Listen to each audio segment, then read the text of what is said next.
And with that, for the final remarks, which is the closing remarks from Klaus Beck and the vote of thanks, may I please invite you, Klaus. Thank you.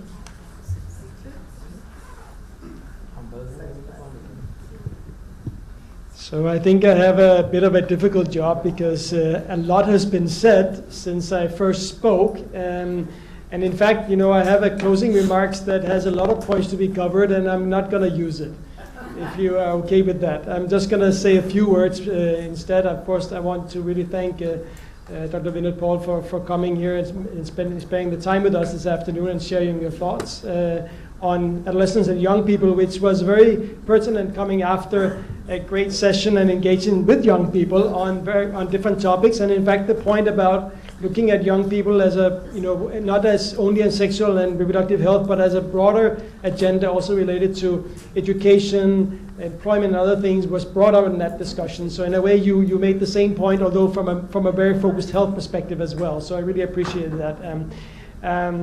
So thanks to you, and thanks to the young people who have been working with us for 2 days. Can we give them a round of applause for that?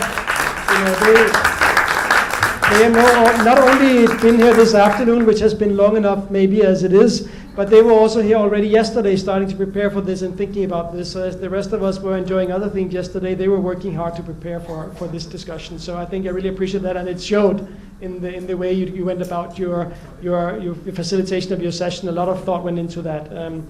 And of course, thanks also to Dr. Sigdar, who has now left, for his remarks also and his commitment to the further work on the ICPD agenda that goes forward. And I want to finish with this thanks to, of course, thank the distinguished ICPD panel we had with us today, and all the ICPD stalwarts who've been here, whether they were in Cairo at the time or not, or around Cairo, involved in the pre-conference discussions. Without you, we would not have been here today.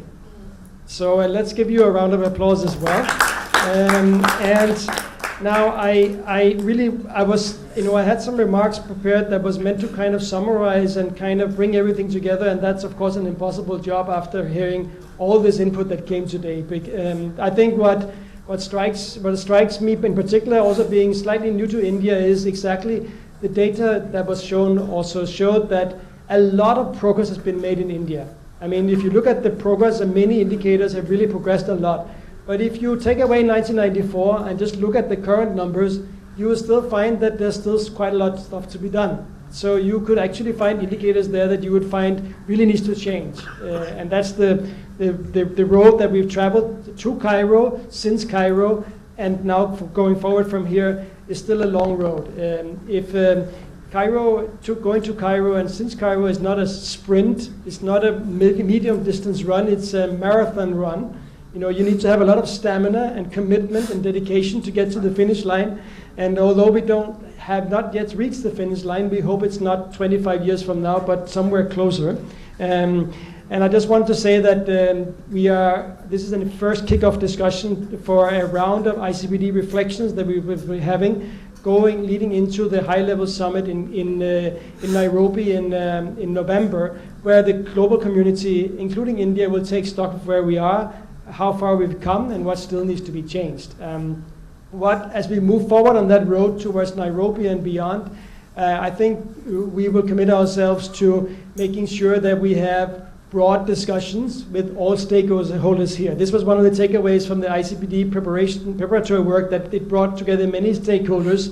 And I think we have many stakeholders in the room here today, and we also realized that with the challenges thrown before us, also by you, Dr. Paul, is in terms of solutions are not coming from one source. They're coming from all of us here.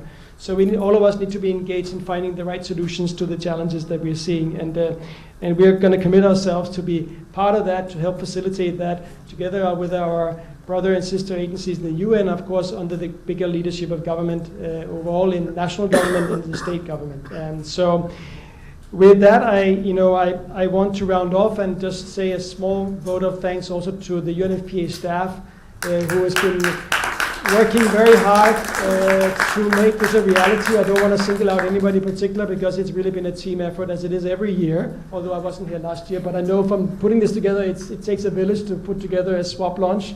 So thanks to my staff also and the staff here for that. And with that, I think we have a full mind, we have a full heart, and hopefully afterwards, after you have had the high tea outside, you also have a full stomach. So with that, thank you very much.